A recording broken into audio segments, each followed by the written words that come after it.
अस्सलामुअलैकुम, आप देख रहे हैं स्पोर्ट्स बज़ और मैं हूं लुकमान अली। पाकिस्तान और ऑस्ट्रेलिया सीरीज में पाकिस्तान को इब्तिदा में ही मुश्किलात का सामना करना पड़ गया है और इब्तिदा में ही पाकिस्तान का शिकस्त के साथ आगाज और ऑस्ट्रेलिया का जीत के साथ आगाज।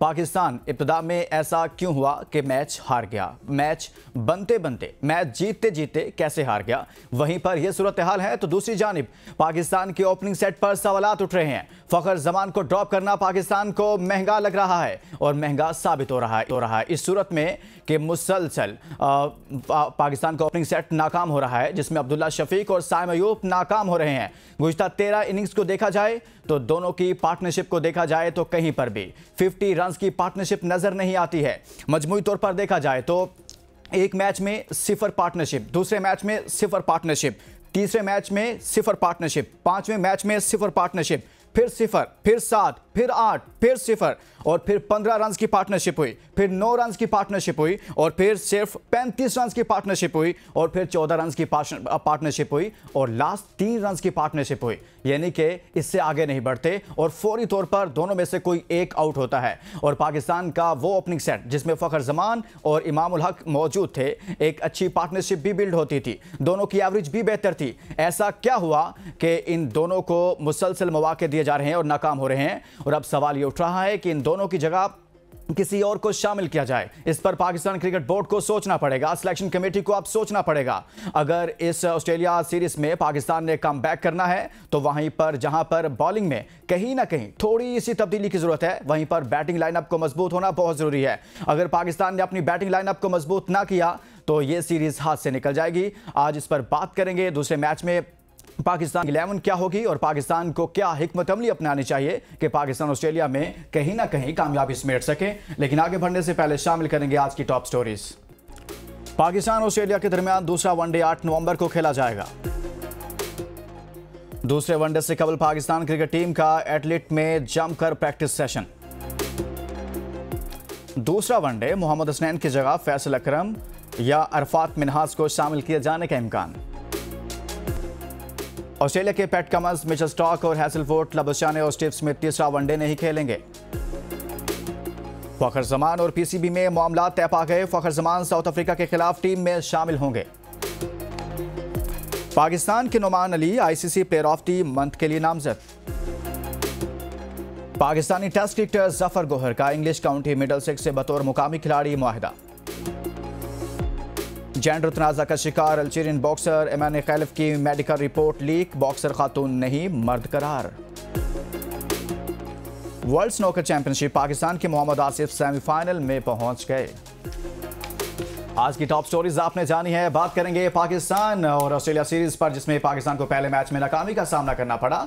जहां पर यह मैच पाकिस्तान के लिए मुश्किल मैच था, या हमेशा से ऑस्ट्रेलिया सीरीज मुश्किल होती है, वहीं पर यह इम्तिहान था पाकिस्तान के नए कप्तान मोहम्मद रिजवान का भी। मोहम्मद रिजवान इस इम्तिहान में कामयाब हुए या नाकाम हुए? बज़ाहिर मैच तो हारा, लेकिन बाज़ल के ये कहते हैं कि रिजवान ने कप्तानी अच्छी की है। इस पर बात कर लेते हैं। हमारे साथ मौजूद हैं स्पोर्ट्स एनालिस्ट हसनैन लियाकत। अस्सलाम वालेकुम हसनैन, कैसे हैं आप? वालेकुम सलाम, अल्लाह का शुक्र। हसनैन, सबसे पहले तो हम यहीं से आगाज करेंगे कि आपको पता है कि ऑस्ट्रेलिया सीरीज हमेशा ही मुश्किल होती है, चाहे कोई भी कैप्टन हो, जैसी भी टीम हो, माजी में भी हमने देखा। तो एक तो यहीं से हम आगाज करते हैं कि मोहम्मद रिजवान की कप्तानी आपको कैसी लगी? देखिए, as far as Rizwan captaincy is concern, to be frankly speaking, मैं उनकी कप्तानी के हक में नहीं था। वो बाबर आजम या फिर शहनशाह अफरीदी, लेकिन जो आपको दिखता है फिर उसकी तारीफ भी करनी पड़ती है। मुझे लगा है कि रिजवान की कप्तानी में लड़के बहुत जल्द नजर आए। फिर वो टेक्निकली मुझे बड़े साउंड कैप्टन लगे। मैंने आखिरी 3-4 ओवर्स अगर आप नोट करें, हारिस रऊफ को एक शॉट लगी थी पॉइंट के ऊपर, तो उसके बाद पॉइंट के ऊपर फील्डर नहीं था, एकदम से डीप पॉइंट के ऊपर फील्डर लेके तो उन्होंने माइक के ऊपर ये आवाज कैच हुई कि हारिस आपने बॉल इधर ही करवानी है, मैंने फील्डर बाहर ले लिया। सो टेक्निकली स्पीकिंग फिर टीम बड़ी जल्द नजर आई। सो रिजवान की जो कप्तानी है, मेरा ख्याल है उसको हमने इसमें नहीं जो है उसकी पैमाइश करनी कि हम मैच जीते या फिर मैच हार गए, बल्कि हमने ये देखना है कि उसने फील्ड में कैसी कप्तानी की। और मैं समझता हूँ कि उसने फील्ड में बहुत अच्छी कप्तानी की। लुकमान साहब, सबसे बढ़ के ये हुआ कि आपके 4 4 मेन बॉलर खेल रहे थे और उन 4 के 4 मेन बॉलर्स को उसने 30-31 ओवर्स तक लड़ाया। जब जितने भी ओवर्स थे किसी भी पार्ट टाइमर ने नहीं किए, कोई स्पिनर नहीं आया। हमारे यहाँ होता क्या था, हमारे यहाँ होता यह था कि एक बॉलर जब विकेट ले रहे उसको हटा के नवाज या शादाब को ले आते थे हमारे साबिक कप्तान बाबर आजम, ताकि ये यहाँ पर विकेट लेंगे। वो विकेट नहीं लेते थे बल्कि मैच आपसे चला जाता था। सो बहुत ही स्ट्रॉन्ग किस्म की कैप्टनसी की और मुझे ये लगता है कि अगर आपकी बैटिंग थोड़ा सा रन कर देती तो रिजवान का जो पहला मैच है ऑस्ट्रेलिया के खिलाफ उसमें वो जीत भी सकते थे। आप कह रहे हैं कि बज़ाहिर रिजवान ने अच्छी कप्तानी की है और टीम फाइट करती हुई नजर आई है, हार जीत तो अलग से है। अच्छा, हम कुछ बात करेंगे हसनैन, थोड़ा आगे बढ़ते हैं। मैंने ओपनिंग सेट पर भी बात की अपने इंट्रो में। अब्दुल्ला शफीक और साइम अयूब, अब्दुल्ला काफ़ी टैलेंटेड बैट्समैन है, काफ़ी ज़्यादा उन पर इन्हिसार किया जा रहा था, लेकिन क्या हम देख रहे हैं कि जब से उनको मौके दिए जा रहे हैं वो मुसलसल फ्लॉप हो रहे हैं। इसी तरह से साइम अयूब का भी मामला है, लीग्स में हम देखते हैं तो वहाँ पर बड़ा अच्छा परफॉर्म करते हैं, लेकिन ऐसा क्या हुआ दोनों के साथ कि दोनों मुसलसल परफॉर्मेंस नहीं दे पा रहे। देखिए, जहाँ तक साइम अयूब का ताल्लुक है ना, उनको मेरा ख्याल है कि हमने ये उनके दिमाग में डाल दिया कि आप परफॉर्म करें ना करें, आपने 3-4 साल के लिए क्रिकेट खेलनी है। इनको थोड़ा सा वो क्या कहते होते हैं कि आपने इस डर में जरूर रखना होगा कि अगर अगला मैच आप परफॉर्म नहीं करेंगे तो आप बाहर बैठेंगे। आपने उनको T20 की 19 इनिंग्स खिला दी, 19 इनिंग्स में अभी तक वो 50 नहीं लगा सके। उसके बाद टेस्ट क्रिकेट में आउट ऑफ नोवेयर साइम की जगह नहीं बनती थी। हमने इमाम जैसे इन फॉर्म ओपनर को बाहर निकाला, साइम अयूब को लेके आए, साइम अयूब ने वहां पे परफॉर्म नहीं किया। फिर आउट ऑफ नोवेयर ऑस्ट्रेलिया में जाके हम साइम अयूब को ऑस्ट्रेलिया के खिलाफ ओडीआई डेब्यू करवा रहे हैं, वो वहां पे परफॉर्म नहीं कर रहे। मुझे नहीं लगता कि साइम अयूब में क्या देख लिया। अगर आपने उसमें कुछ देख भी लिया था तो लुकमान साहब 1.25 साल हो गया है, साइम अयूब को कुछ ये भी तो सिखा देते कि यार इस साइड पे भी खेल सकते हैं आपने सिर्फ इस साइड पे नहीं खेलना या नो लुक शॉट नहीं खेलनी। अनफॉर्चुनेट है कि हम उन पे आंखें बंद करके इन्वेस्ट कर रहे हैं। टिकटॉक शॉट की वजह से उसको मुश्किल, मेरा ख्याल है कि शायद टिकटॉक का प्रेशर है, इस वजह से भी साइम अयूब को ड्रॉप नहीं कर सकते। एग्जैक्टली। दूसरा जो अब्दुल्ला शफीक की आपने बात की ना, लुकमान साहब, ये बड़ा अनफॉर्चुनेट है कि हम जब प्लेयर आता है ना एकदम उसको रिलेट करना स्टार्ट कर देते हैं। अब्दुल्ला शफीक जब आए तो हमने कहा बाबर आजम तो कुछ भी नहीं है, ये बड़ा किताबी प्लेयर है, बाबर आजम से बड़ा प्लेयर बनेगा।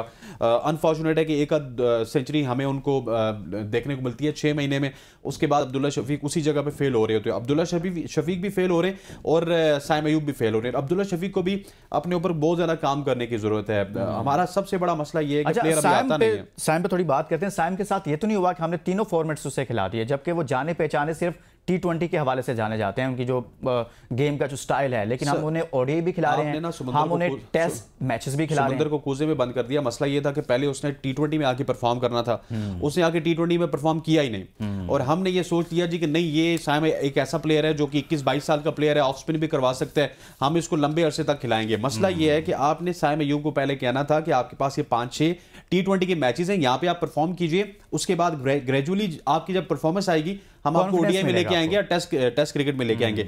हमने उनको कहा जी कि साइम साहब आप कुछ करें ना करें, आपको लेके। अभी क्या मसला बन रहा है, अभी मेंटालिटी का मसला है। साइम अयूब के पास एक तरफ की शॉट्स है ना, वो भी खेल सकता है, लेकिन जब उस बंदे को पता है कि मुझे कोई निकालेगा नहीं, मुझे जो भी हेड कोच आता है, जो भी टीम डायरेक्टर है, तो वो कहता है साइम पुत्र तू इधर ही रहे, तू परफॉर्म करे ना करे, तू हमारे प्लेयर्स में शामिल है। भाई ऐसा नहीं होगा। जब उसको पता होगा कि मैं भी बाबर आजम की तरह ड्रॉप हो सकता हूं, मैं भी शाहीन अफरीदी की तरह ड्रॉप हो सकता हूं, नसीम शाह की तरह ड्रॉप हो सकता हूं, तो साइड पे बैठेगा, सोचेगा कहां पे गलती कर रहा है, उसके बाद खेलेगा। लेकिन अनफॉर्चुनेट है कि उसको अभी तक पता नहीं क्यों ड्रॉप नहीं किया जाता, उसको पता नहीं क्यों ड्रॉप नहीं किया जा रहा। अच्छा, कुछ बात हो रही है कि अरफात मिन्हास और इसी तरह से फैसल अकरम के हवाले से कि शायद इनको अब मौका दिया जाएगा। क्या जरूरत है पाकिस्तान को कुछ बॉलिंग डिपार्टमेंट को सामने रखते हुए कहीं ना कहीं चेंजेस होनी चाहिए? देखें, अगर अरफात मिनास को आप डालेंगे या फिर फैसल अकरम को डालेंगे तो आप ड्रॉप किसको करेंगे, that is a big question. और ये फिर डिपेंड करता है कि विकेट किस तरह की है। ठीक है, नॉर्मली हमने देखा है कि ऑस्ट्रेलिया की विकेट सारी, और मुझे नहीं लगता कि हसनैन ड्रॉप किया जाएगा। आकिब जावेद को जैसे हम जानते हैं वो स्ट्रिक्ट हैं इस तरह के मामलात में, जैसे आपकी बॉलिंग ने पहले मैच में परफॉर्म किया, ऐसा तो नहीं है कि आपकी बॉलिंग ने परफॉर्म ही नहीं किया। हो सकता है लुकमान साहब, ये भी हो सकता है कि Arafat Minhas is a very quality allrounder, तो आपकी जो इरफान खान की यूटिलिटी है वो बॉलिंग में नहीं है, वो फील्डिंग में बहुत अच्छे हैं और बैटिंग में अच्छे हैं। तो अरफात मिनास के पास तीनों शोबे हैं, फील्डिंग भी है, बॉलिंग भी है, बैटिंग भी है।